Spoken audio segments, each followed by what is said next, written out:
All right, everybody. So today I'm going to be walking you guys through this giant poster that we've been having the pleasure of creating over the last couple of weeks in our lab here for Biochemistry 1.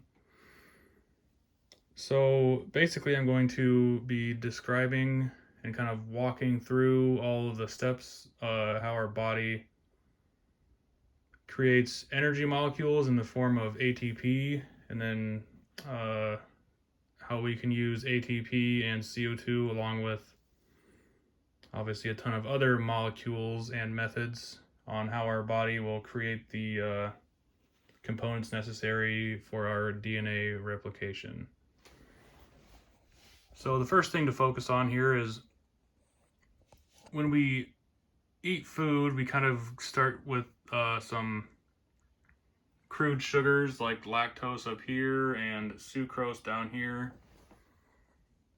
And those sugars aren't usable in the forms in which they are eaten. So lactose in the presence of the enzyme lactase here will break that sugar molecule down into galactose here, which will work its way through that pathway into glucose 6-phosphate, which plays a role in the glycolysis pathway down here, but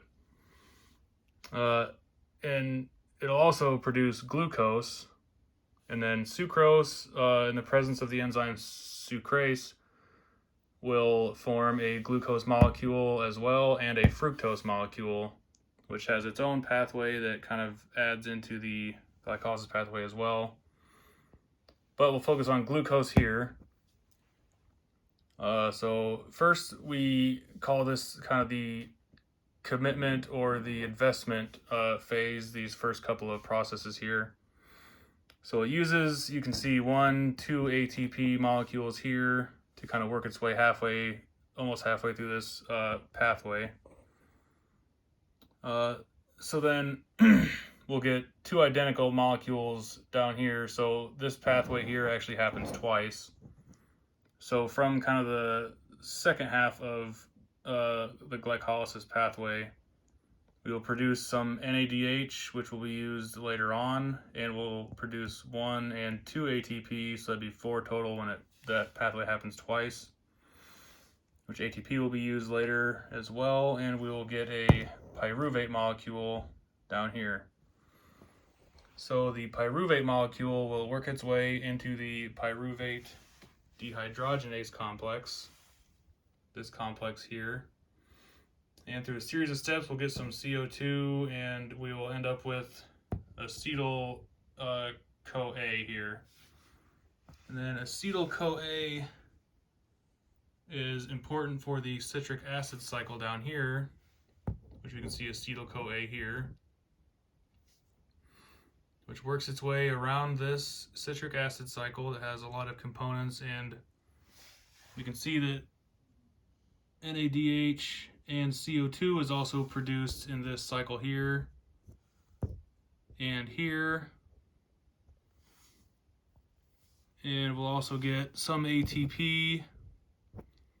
In order to get this succinyl-CoA molecule here, which is an important part of the citric acid cycle, we can also get it over here from starting with methionine, working its way down to the homocysteine, which then has its own pathway breaking down into succinyl-CoA again, following that back into the citric acid cycle. And then another important note in a citric acid cycle, we will get these FADH2 molecules down here, and the NADH molecules up here, which takes us to the electron transport chain, which is basically a proton gradient system. So this will take these FADH2 molecules, we'll get the high-powered electrons off of them, and then it will push the protons up into this side of the electron transport chain. And those hydrogen molecules are important in our ATP synthase mechanism,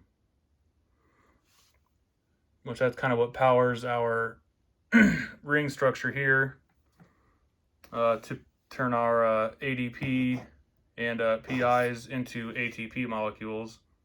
So these these hydrogen protons will come up here, go into our C ring, which spins and then produces ATP, which will be used in a lot of steps here coming up. So then another